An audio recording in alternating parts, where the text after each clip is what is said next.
Hello, my name is Rachel Duggan, and my favorite thing is butts. Welcome to the Finding Favorites podcast, where we explore your favorite things without using an algorithm. Here's your host, Leah Jones. Hello and welcome to Finding Favorites. It's Monday, July 17th. I had such good intentions of getting this to you on Sunday, but I spent the weekend living at the Palmer House Hilton and officiating the wedding of one of my very best friends, Dahlia, to her now husband, Josh. So I was celebrating and officiating and dancing all weekend. Last summer, I went to a wedding in Ohio, and I was so happy for the couple, but really sad for myself because it's when I had to use my cane for every step of the day, and I couldn't dance at their wedding. I danced like briefly one song with my friend Brian at that wedding, and it was a bummer. And this year, to be a year later, to be able to stand for 30 minutes through the whole ceremony, and then to dance a number of songs. I didn't dance the whole night. Can't still safely dance the hora. But to be able to dance to Groove Is in the Heart with my friends and celebrate a wonderful union was really great. Next weekend, July 20, 21, and 22 in Chicago, the inaugural Chicago Jewish Book Festival. Stacey Agdern, who you've met on the on the podcast, is coming up to Chicago to talk about joyfully Jewish romance books, making space for that. She'll also be going Friday night down to Love Sweet Arrow. So if you are a Chicagoland romance fan, Stacey Agdern is in town doing 2 events. We're very excited for that. Jonathan Eig is our keynote on Saturday night. He has a new biography out about MLK. I'll be interviewing Bindi Bitterman for a live episode of Finding Favorites. So I hope that people in Chicago can come and join us. If you're not in Chicago, join us next year for the 2nd annual Chicago Jewish Book Fest. And then a couple days after that, I leave for Israel. So I will not promise any episodes while I'm gone. If I can come up with one to get out there, if I'm able to edit quickly my live episode next weekend, you'll have one more before I go on vacation. But otherwise, I'm going to let myself take the break, and we'll be back to you in August. When I come back from Israel, I'm interviewing. I've got 3 interviews lined up. Dan O'Brien, he's a poet and playwright.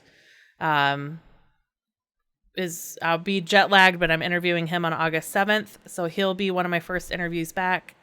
And then a couple more people are on the schedule as well. In this episode, once again, I tell my sister and I eating mushrooms that weren't. I tell the poisonous mushroom story again on this episode.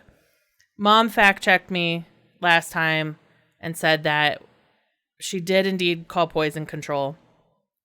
And that's how she knew to go get syrup of Ipecac for us. She does not believe me that it was cinnamon gummy bears. She thinks we were eating goldfish, and goldfish crackers, she double fact-checked me, were invented in 1953. But I really remember those red gummy bears going down and coming back up. So with all that said, a wonderful interview this week with Illustrator Rachel Duggan. She's the author of the book, All Butts Are Good Butts.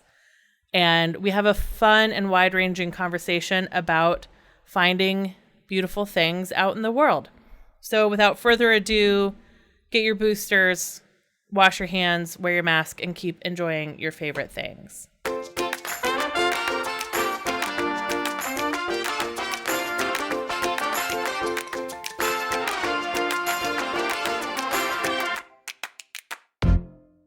Hello and welcome to Finding Favorites, the podcast where we learn about people's favorite things and get recommendations without using an algorithm.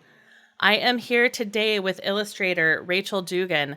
Rachel is the author of the new book, All Butts Are Good Butts, which launched last month and is available on all of your favorite book retailers. We'll link to it in the show notes.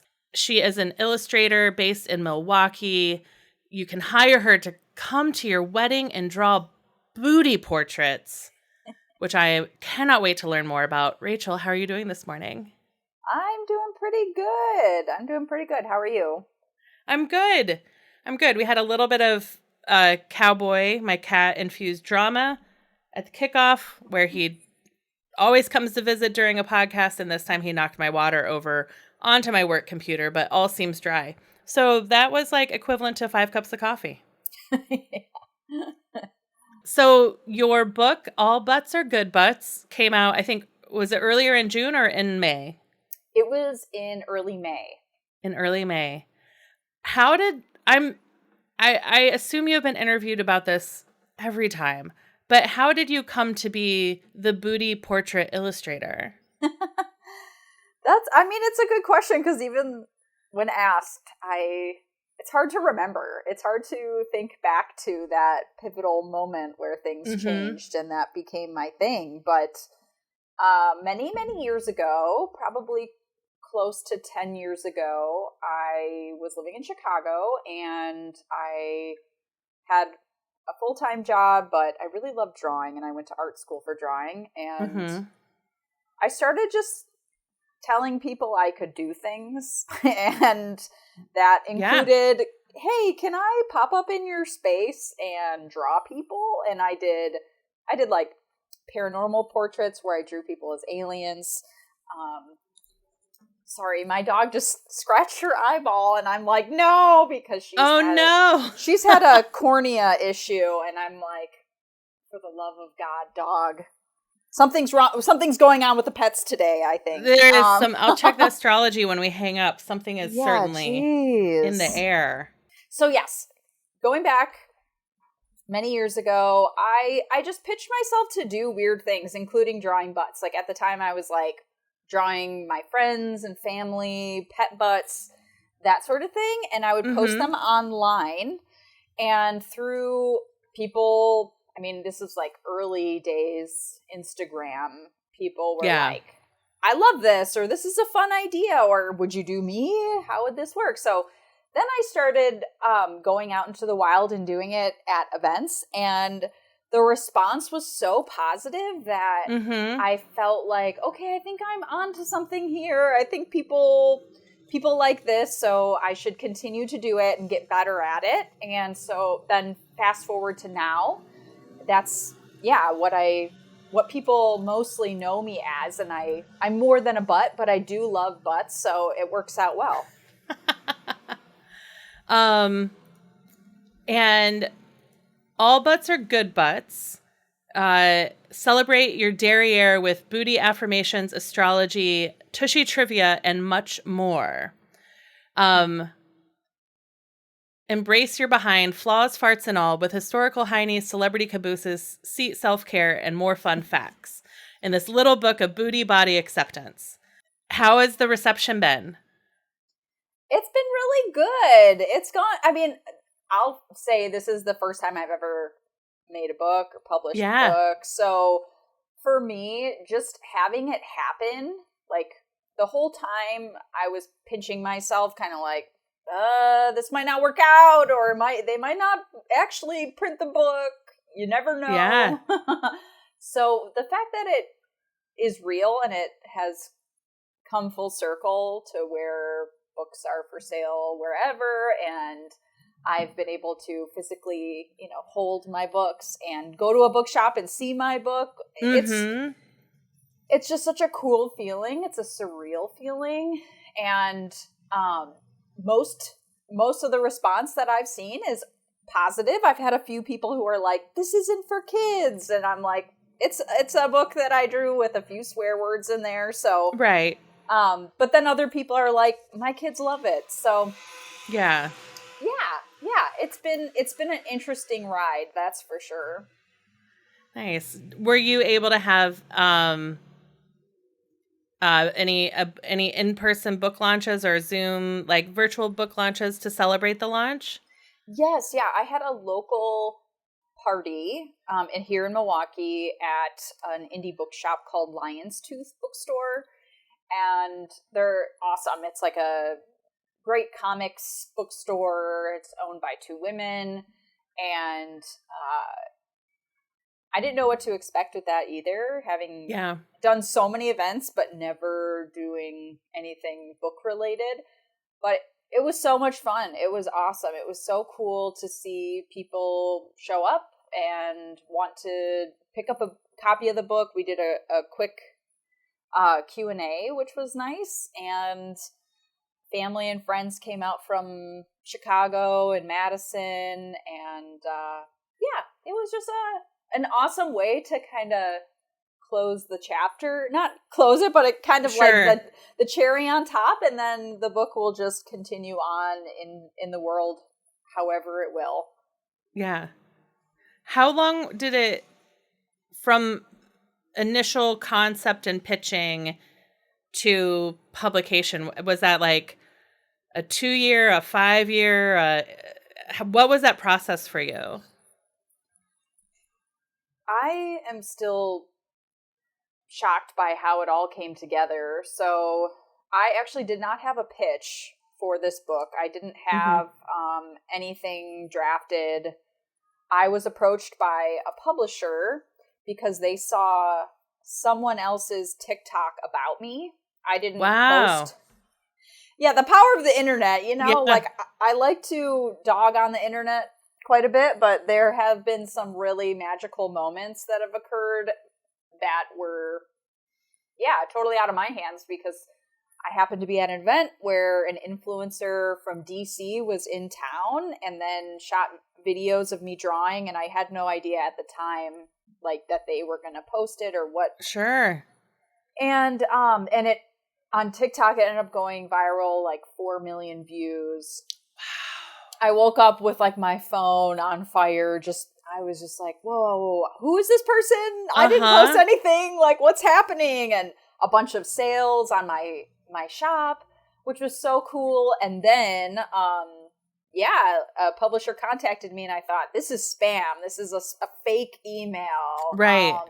But they were like, we want to have a meeting with you and like talk to you about like any ideas you could have or would have for a book. And so I took the meeting and they were like, we loved what we saw of what you do on TikTok. Would you be willing to do a book about butts? And I was like, sure. And so fortunately, I have such a long history of drawing butts and like butt related content. So I was able to very easily pull from that and like have an idea from where to start, how to like, go through different sections of the book and like new drawings, old drawings, just kind of piecing it together. So I only had 5.5 months to complete the book. Whoa. Yes, yeah. And so talk about adrenaline. Yes, especially because I already had like a ton of weddings booked. I had my summer events booked. I had workshops. Right. It wasn't like, oh, in the future I'm going to do this, so I'm going to block off time. Like, I had already committed to a lot of stuff. So I created the book while being incredibly busy at work, which I do not recommend. I definitely had plenty of nervous breakdowns, just feeling overwhelmed by commitments. But it was a good learning lesson of just like, but the opportunity came and I wasn't going to say no. So it was all worth it in the end, but it was, it was a roller coaster creating that in a small amount of time. Yeah. Yeah. I can imagine how draining it is, because your workshops and pop-ups and weddings you're not sitting behind a table selling your merchandise. You are actively drawing or teaching or leading. Yeah. You're in a much more active role for everything you sell, right? You're not at a craft, you're not selling postcards at a craft show. Yes. Thank you for saying that, because sometimes I feel like, man, what's wrong with me? Why can't I handle this better? Why can't I God. manage? But it is like that where, I have in the past, before I started doing live drawing, I would just have my merchandise laid out and I would sit back and doodle to myself. And if someone wanted to buy something, run the transaction. And Right.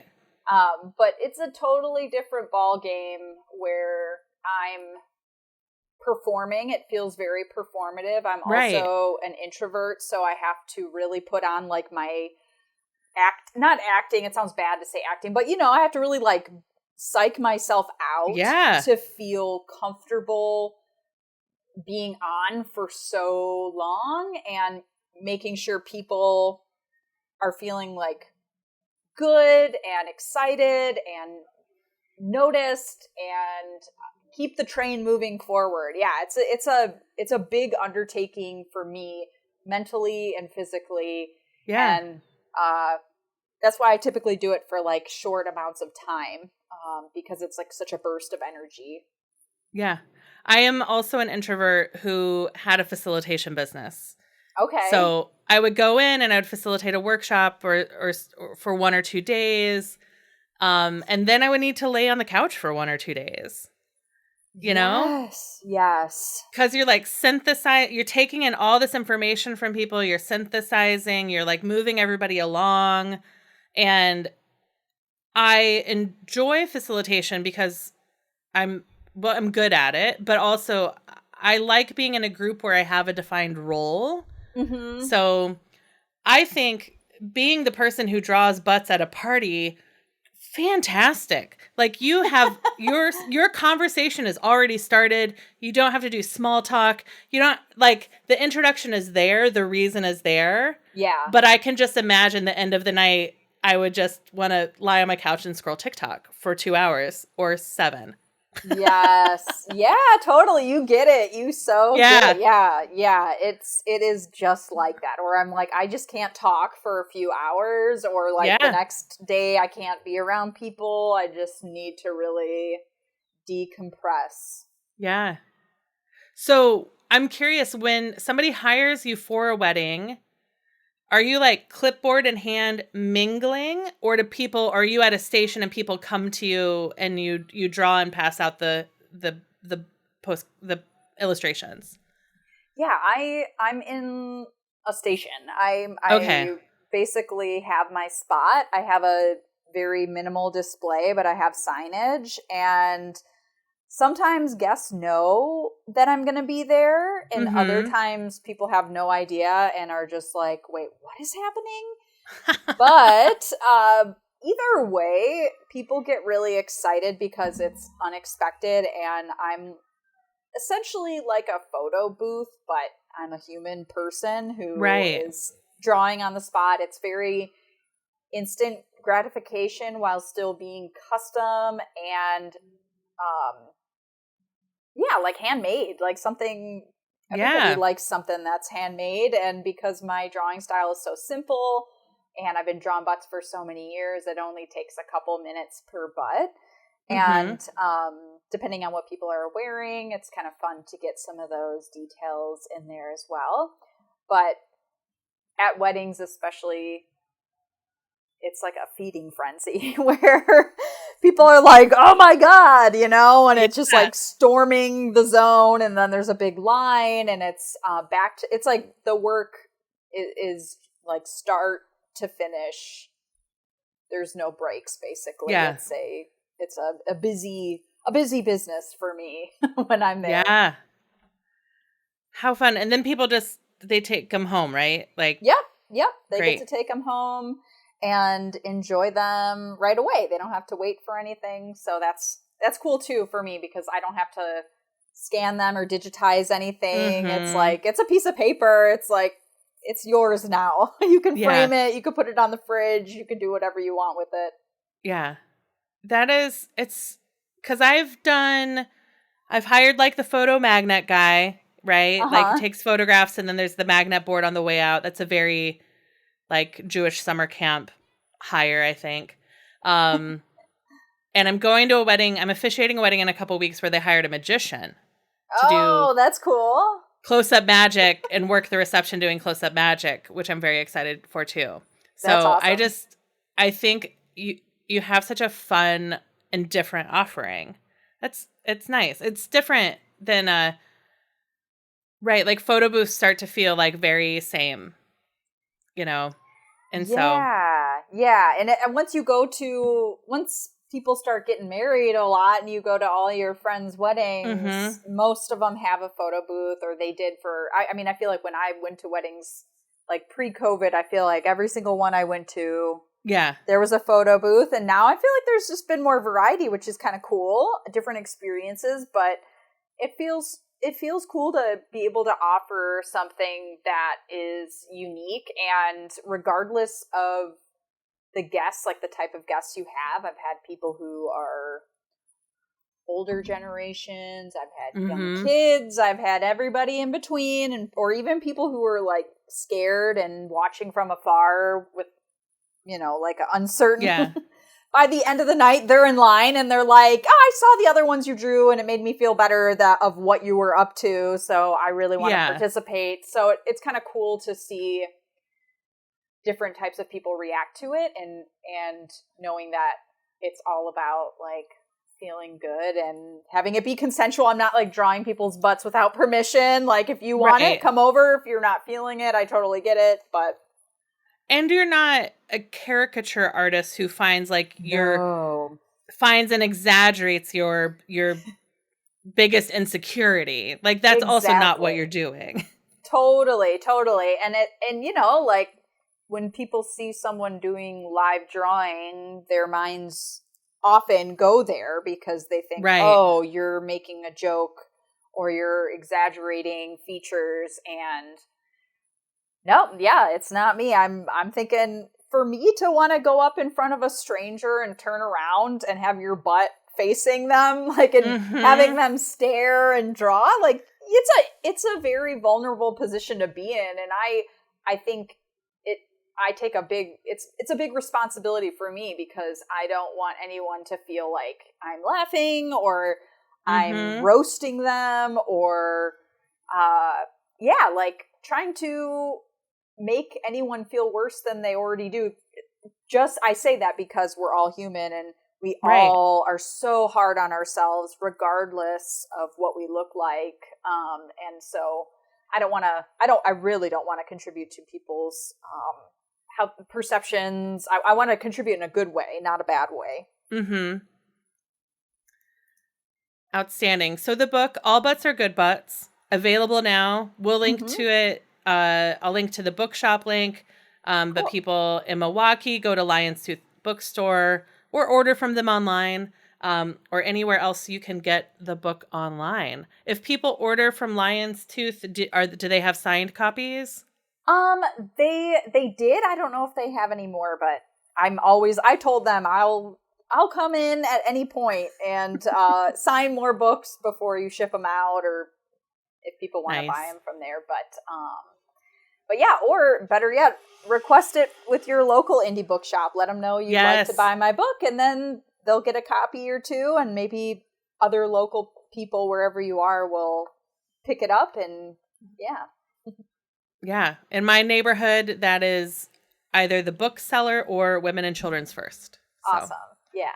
I'm equidistant to two great, actually three. Unabridged, I think, is in Andersonville too. So Oh, many indie cool. bookstores on the north side these days. It's nice. Yeah.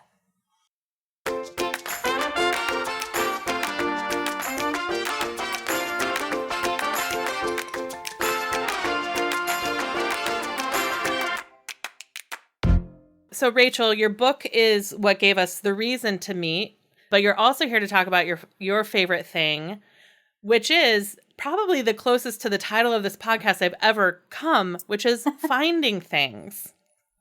Yes. Yeah.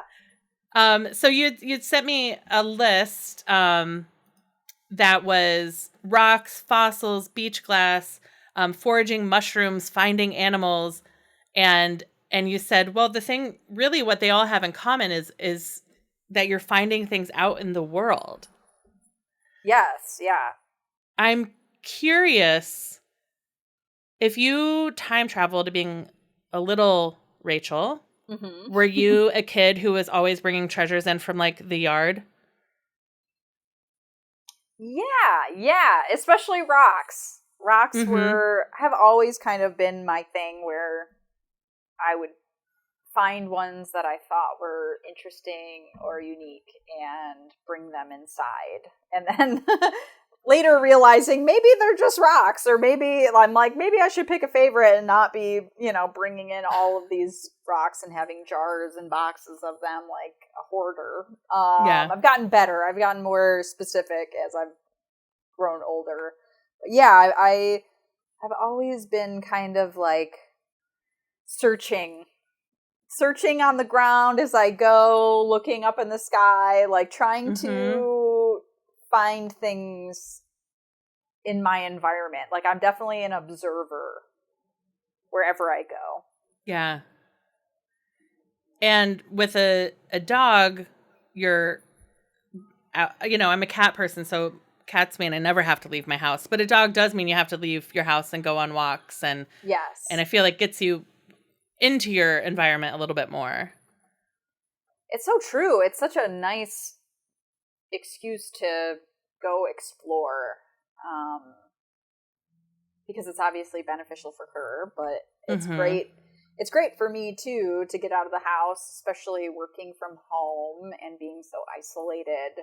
As like, I'm an employee of one. I'm my own boss. Yep. Like, I don't have any coworkers, so I look forward to my time outdoors, and whether it's like an early morning stroll or midday or later on, there's just always new things going on, and I pride myself in paying attention to some of those things, where I think people have different types of personalities, and some people, are totally oblivious. Like a hawk could swoop down in front of somebody and they wouldn't even notice, and then I'm like, oh my god, I can see, that really excites me to be able to pick up on things that are going on.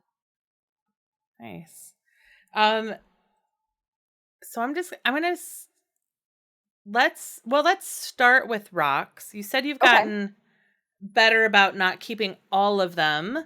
I feel like once I got to Chicago and I had a year where I moved 3 times in a year, I feel like that's when some of those, for me, those collections, I started to say like, okay, what am I doing?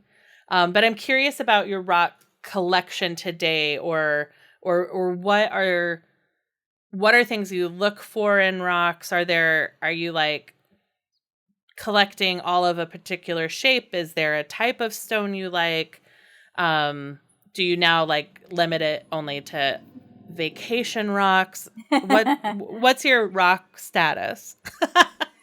Good question. It's funny because I've been releasing old rocks back into the wild. I'm at that stage where I'm like, does this bring me joy anymore?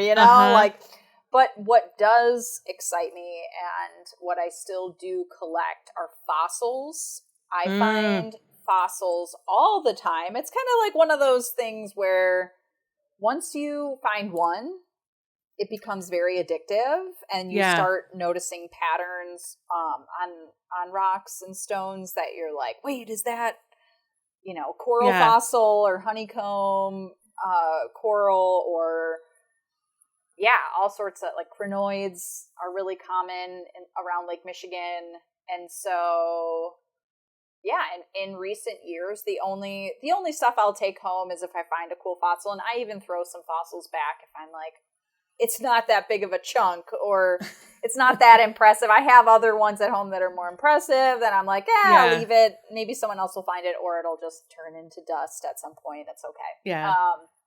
But fossils, I do have quite a few, and I just am amazed that they exist on beaches that are, full of garbage or heavily trafficked. And I meet a lot of people who are like, oh, I've never found one. And I'm like, all you got to do is find your first one and you'll find more. You just have to like identify those characteristics. And if you want it, there's plenty more to be found. So Yeah. Yeah. I remember the gravel on our playground growing up had fossilized beads in it, just like mixed in with the pebbles. whoa. And so, or at least we thought they were fossilized beads. Maybe they were a type of an animal too, but Yeah. we would sit under the monkey bars and like go through the pebbles on the playground looking for beads, looking for fossilized beads. That's cool. Yeah. Yeah. That's awesome. Yeah. I don't think playgrounds use pebbles as much anymore for the soft landing. That's true. Now I think that's like rubber, right? They do those Mhm. weird like melted tire. Yeah. Yeah. Now that the decision makers are people with rocks permanently embedded in their knees, Yeah. they made a switch. Yeah, Yeah. probably. And alongside of the fossils on the beaches in particular, are those the same beaches where you're finding the beach glass? Yes. Yeah. And that's another area that I'm like super excited about because one, it's technically trash. Mm-hmm. So it feels good like removing it from the environment. Yeah. And there's a lot of it. There's so much of it. It can be so disguised when it's white or like clear, but then because of all the sand tumbling, it almost has like a whitish, more opaque look to it. And so it's very gratifying when you find that and you realize, no, it's not just like a white pebble or stone. It's actually glass. Or greens and blues can be really nice. And I've even found like red before. Wow. Which was really cool. And purple, like some weird stuff where I'm like, oh, is this like, did this used to be like a vase or some sort of clear glass, but with really pretty color? It's so interesting to like consider all the possibilities of where something came from and how old it is. And you might just have a tiny shard, but it's very gratifying to find. And so now I have so many jars full of beach glass, and I want to do something cool with it. I want to look at it all. I'm like, I should make my coffee tabletop be all beach glass, or do something that where would I be can. Really cool. Yes, I have so much of it that I could really do something exciting, like mosaic wise with it. I'm just intimidated because I don't want to destroy the beach glass or destroy a table, but right.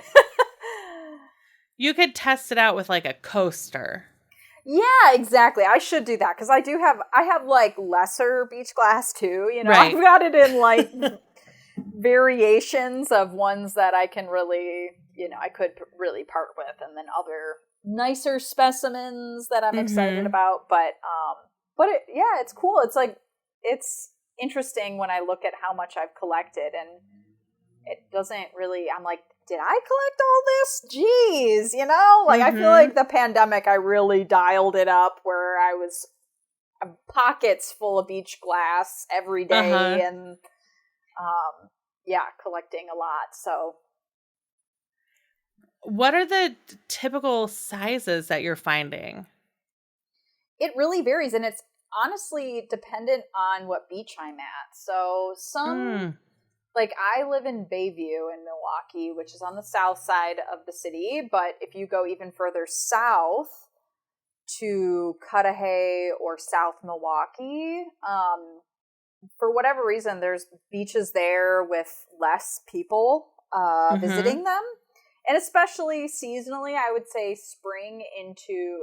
winter into early spring, you can find the best beach glass because there's less people out, and because of whatever with the waves, it just like churns up more. And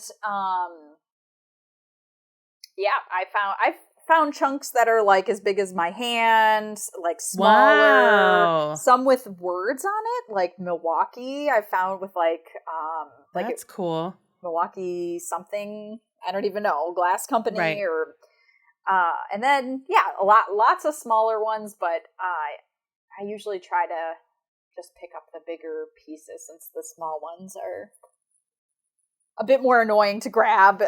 Right. Yeah. Annoying to grab, annoying to get out of your pocket. Yeah, yeah. That just ends up staying in there and like scratching my iPhone at some point. Yeah. Do you have a sense of how old any of them are? Are these like 5-year-old pieces of glass? Are there ways of aging it, or is it just it's beautiful and it is?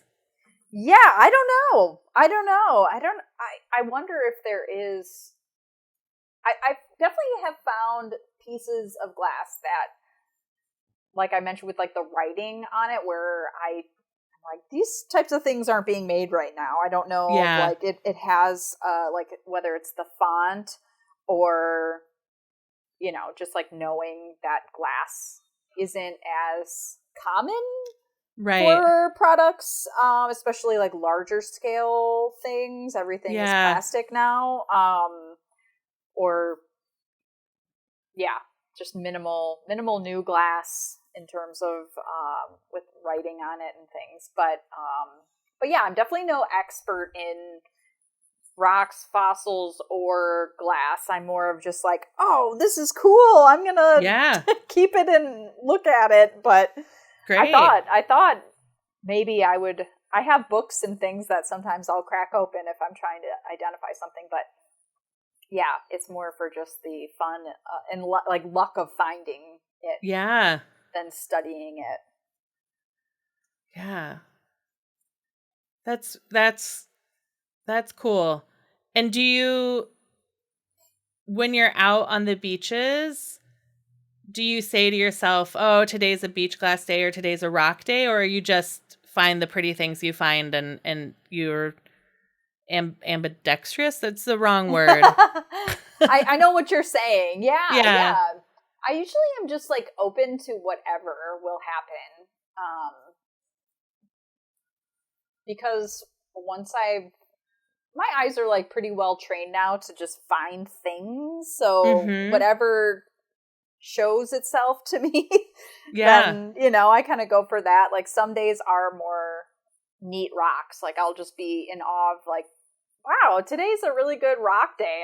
I didn't come here looking for rocks necessarily, or same thing with fossils or the beach glass, but yeah, and then sometimes it's just a little bit of everything, and sometimes it's just like one thing. Like I'll find a hunk of fool's gold in a rock, and I'll just be like, whoa, this is so cool, and like that's all I find for the day, but it still feels really special and neat that I found a little bit of treasure. Yeah. I haven't thought about fool's gold in a long time. Yeah, I thought it was real. I found it like 3 times before, and I lost my mind the first time thinking it was gold. And then I had posted it, and someone's like, you have to do a streak test. And I thought, oh, man, I was so convinced this was gold, you know? Right. But then it was cool. It was fun to like actually do a streak test and see what color the line was. And then I'm like, okay, it's fool's gold. It's not real. I enjoyed that little moment of thinking I found gold along, you know, Lake Michigan, but the fool's gold, honestly, pretty much equally as cool because it's just neat. It's still nice to look at. Totally, and just cool because if you know, it's not like finding like a big gold thing. It's like a rock that's pretty unassuming looking with a little bit of like gold feature on it. So that was really cool, and just like another reminder that I can find things that I don't expect necessarily. Like that day I didn't set out looking for it, and yet I found some, and then I found more since then. Nice. How about foraging mushrooms? Yeah. I grew up in Indiana, and so I've certainly had seasons where we've gone out morel hunting. Okay, cool. So, and also I've told this story on the podcast before. After my sister and I had gone morel hunting with our dad, we were walking around the block eating cinnamon gummy bears and found some toadstools that we were like, great, they're mushrooms. And we sat down and we ate them, and they were not for human consumption. Oh, no. So our mom got syrup of ipecac and made sure that it didn't kill us both. Whoa, that's really scary. Mushrooms it was are really scary. Yeah. But luckily we had been eating the cinnamon bears, so she knew that she'd gotten everything out because we had just had red gummy bears. Okay. So it was like a clear marker. And then I was off mushrooms for probably 15 years, but now I love them again. So I'm curious what is foraging mushrooms like up in Milwaukee? It's pretty good. I mean, it's hit or miss. However, the first time I found one and I saw one, I mean, my fear of mushrooms is very real. I think you have to have a healthy respect and fear for mushrooms before you go eating them, because there are so many poisonous mushrooms and there's a lot of look-alike species that if you just assume, which I've actually found... I've found morels before, but I also have found a dune stinkhorn. I don't know if you've heard of those. No. I know, it's a really cool like name. A Pokemon. I know. Dune stinkhorn is a very similar to morel looking. I believe that if you were to cut it, it wouldn't be hollow, which is like one of your greatest things with a morel. You cut it and then you look and it's like a hollow shaft. Okay. But the dune stinkhorn, I was like eyeing it. It was in someone's yard, like their front yard. And I thought, there's like one morel there. I wonder if they know, blah, blah, blah. But then upon examining it closer, and I have like a mushroom app where I scan, like I take 3 different photos, like you do a top, a side, and a bottom. And, you know, the whole app is like, don't eat anything you find based on what we say, just because they don't want to be liable for someone getting sick. But it is a good app to use when you're out hiking or walking around and you're like, is that what I think it is? And then I was like, whoa, this is a dune stinkhorn. This is not a morel. Yeah. So that was a good reminder of just don't, you know, like it's easy to get really excited, but there's so much nuance with mushrooming. And I've only... Well, I guess I've also found chicken of the woods, those mushrooms before, and like a huge amount of them on a tree, growing off of a tree, which was awesome. Wow. There's a whole episode of Bob's Burgers about chicken of the woods. Oh, really? Yeah. I should watch. It's a really... You know, there's like mobsters involved in it, like the farmer's market mafia. Oh my God. Uh-huh. And they're all out mushroom hunting, and then it's a great episode. Okay, I'll look it up. Yeah. What is the app called? Your mushroom app? That's a good question here. Let's take a look. Picture Mushroom. That's what I use. It's just called Picture Mushroom. Okay. And it's kind of cool, too, because then I can actually go through and look at all of the mushrooms that I've snapped pictures of. Yeah. So it's nice because it's all there rather than just in your massive catalog of photos and trying to piece together the mushrooms. So, and there's different wooded areas in Milwaukee that I go to that have higher concentrations of mushrooms, but also... Yeah, it's again, like once you start noticing them, like I notice them in my neighborhood. I've seen them in my alley. They come back, you know, often in the same areas, which is so cool. So it's like once you find them in a certain patch or park, then go back during their peak time of year and see what's brewing. And then when you found those chicken of the woods, is that what it was called? Yes, because there's hen of the woods, but there's also chicken of the woods. And the chicken ones are more yellowish, like gold color. And the hen of the woods mushrooms, I believe, are a little bit more reddish. Okay. So when you found them, did you forage and cook with them, or did you say, haha, I found them, I could eat them, but I'm going to pass? I struggled. I saw them and I was like, this is such a good find. And I was so excited because they're so meaty. They're really such an amazing mushroom. Right. So then I did return back with a knife and with a paper bag, and I did cut off some. I left some on the tree so that way I didn't like completely remove it. Yeah.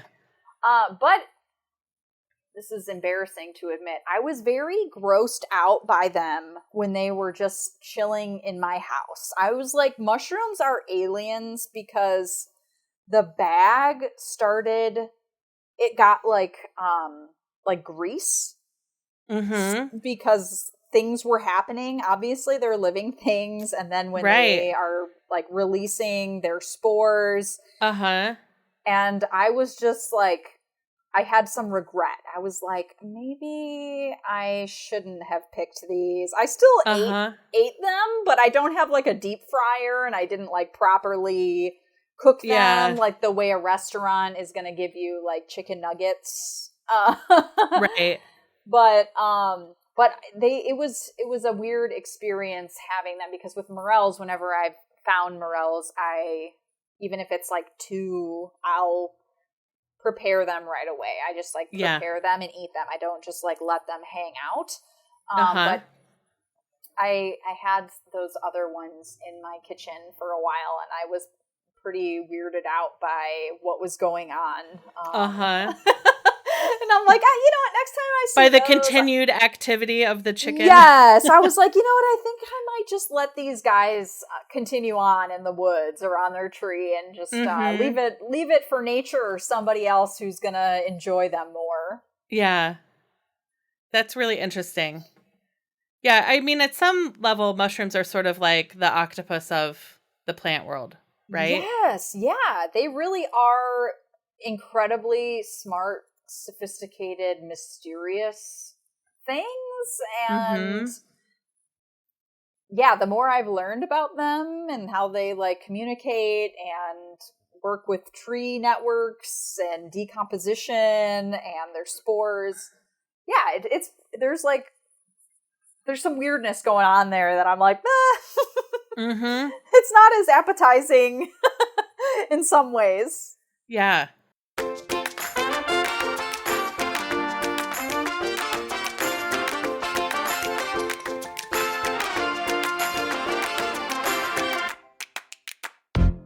And then you also have finding animals. I do, yes. Well, I'm so excited because I have a family of foxes living behind me right now. And I see them every single day. I feel so beyond lucky. I'm trying to really savor this time period because I know it's not going to last. Right. But I have close encounters with foxes every single day, and I'm just in awe of how beautiful and wild they are, but that they've adapted. I mean, they've forcibly adapted to urban environments. Right.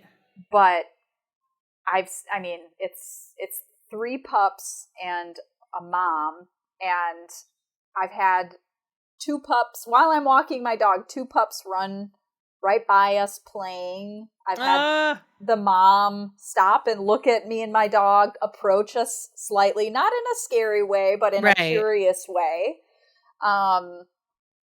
I've seen the foxes on the roofs of my neighbors' garages that I'm just like in the kitchen making coffee, and I look out the window and I see foxes on roofs. I'm just like, this is so cool.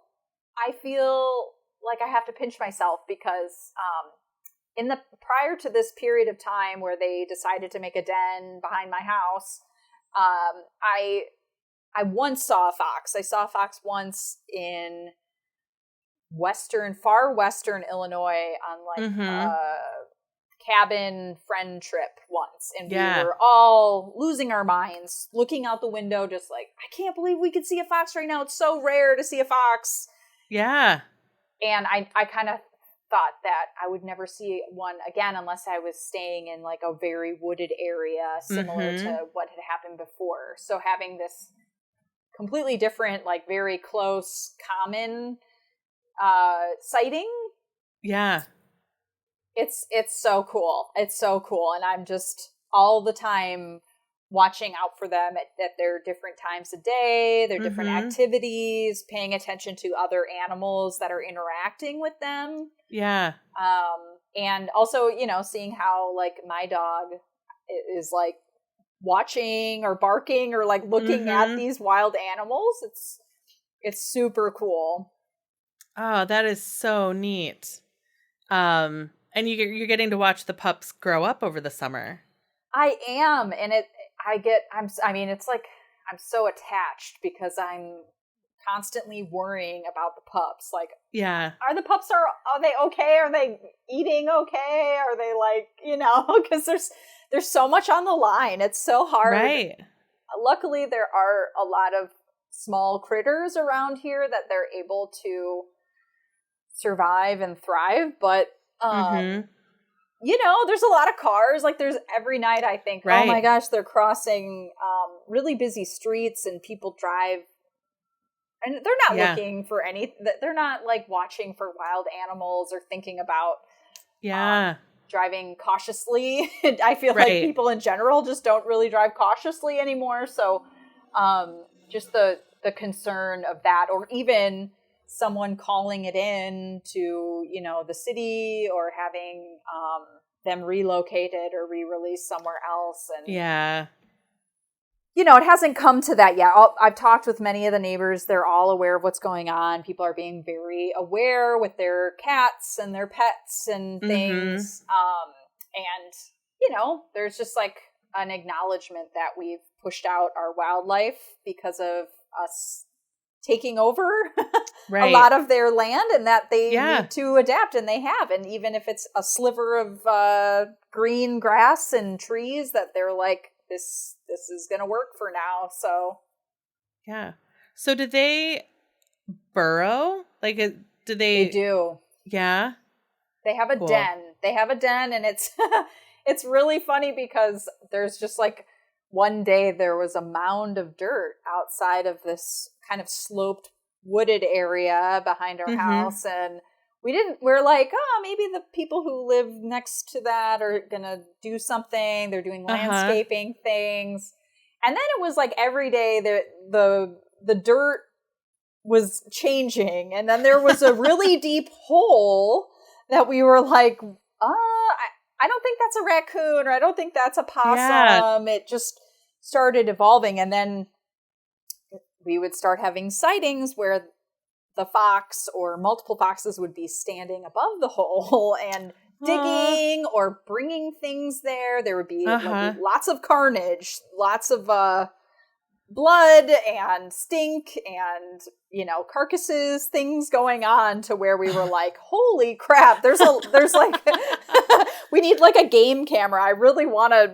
I wish I could see what they were up to all the time, because it's like a nature show happening behind us. But yeah, little by little, we started noticing things and kind of picking up on what was going on. Or even crows, like the neighborhood crows are so angry at the foxes that during like between the 5 a.m. to 6 a.m. hour, the crows will just come and squawk at their den. And I think it's because they're mad that they don't have any stuff to eat these days, because the crows used to pick up anything that was like dead or small stuff. And the crows will just caw.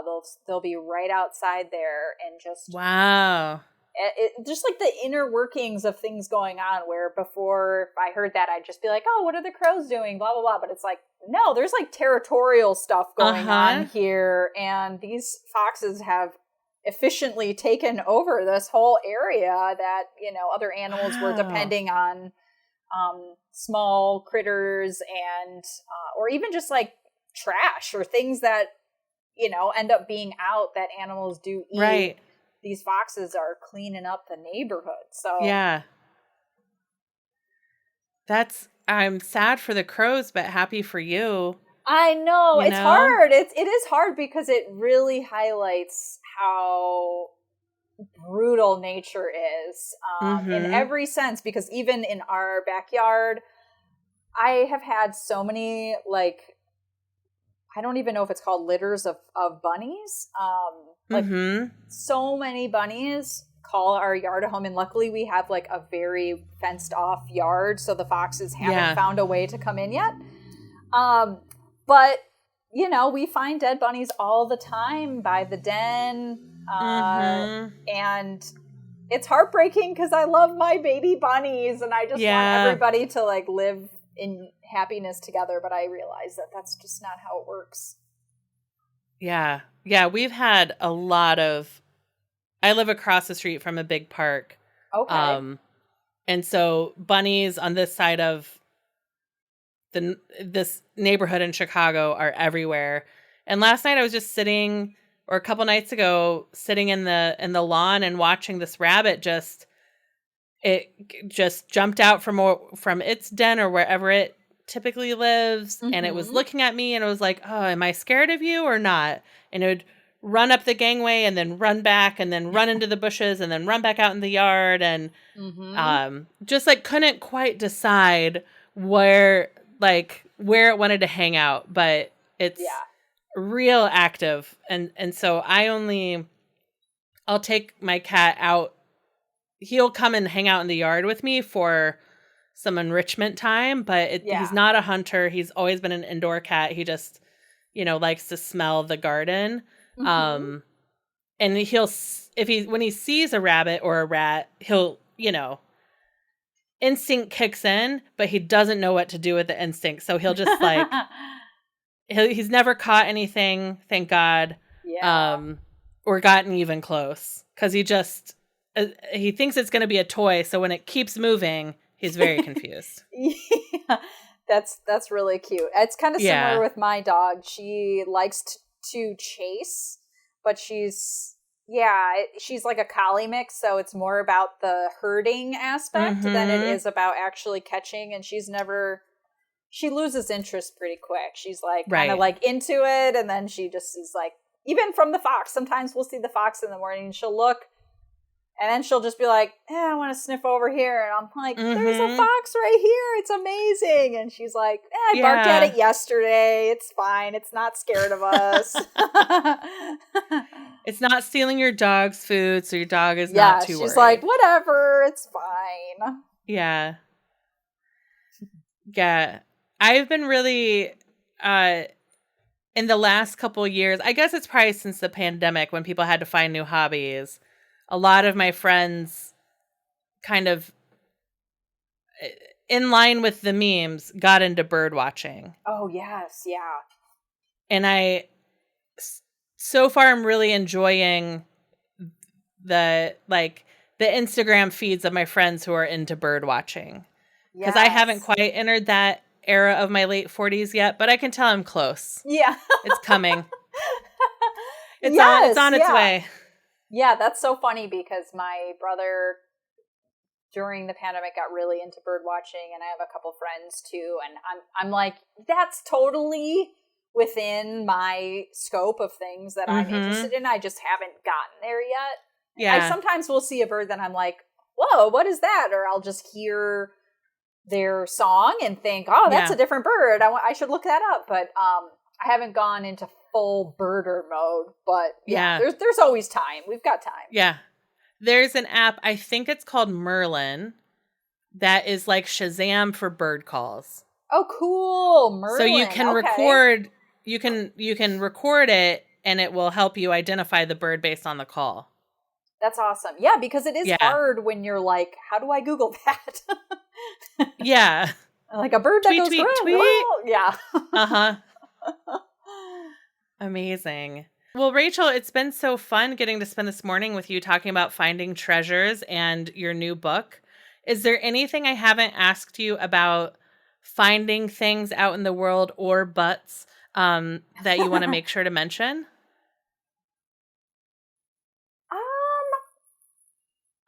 so. Yeah, I feel like kind of just what we talked about earlier, where I think the only thing I didn't say was that while I'm an observer, I'm also just a people watcher. And so maybe that's where my drawing butts really came, because I was like, it's fun to look at butts and and then I can draw them. But yeah, the it's just, there's so much treasure to be found, whether it's just visually taking something in or actually finding a specimen or an object that feels really good. But I think it really adds to my life when I'm able to take in what's happening around me. And so it's been really fun to talk about all those different things. Awesome. Where can people find you on the internet? Yes, I am on Instagram and I'm on TikTok. My pages are just under Rad Illustrates. And I also have an online store, which has other information about what events I'm going to be doing and the book. And that's radillustrates.com. Outstanding. People can finding favorites on Instagram and Twitter, Finding Faves Pod. You can send me an email if you want. It's still a new email address and I haven't memorized it. So let me find what that is. Send me an email with feedback about episodes or guests that you would like to hear on at findingfavoritspodcast@gmail.com. And please rate and review on Apple Podcasts or Good Pods. Those are the two places that actually take reviews. So please leave a 5-star review. Recommend this to your friends. That's how we'll keep the podcast growing. So Rachel, thank you so much. This has been wonderful. Yeah, thank you very much. I had a great time. Thank you for listening to Finding Favorites with Leah Jones. Please make sure to subscribe and drop us a 5-star review on iTunes. Now, go out and enjoy your favorite things.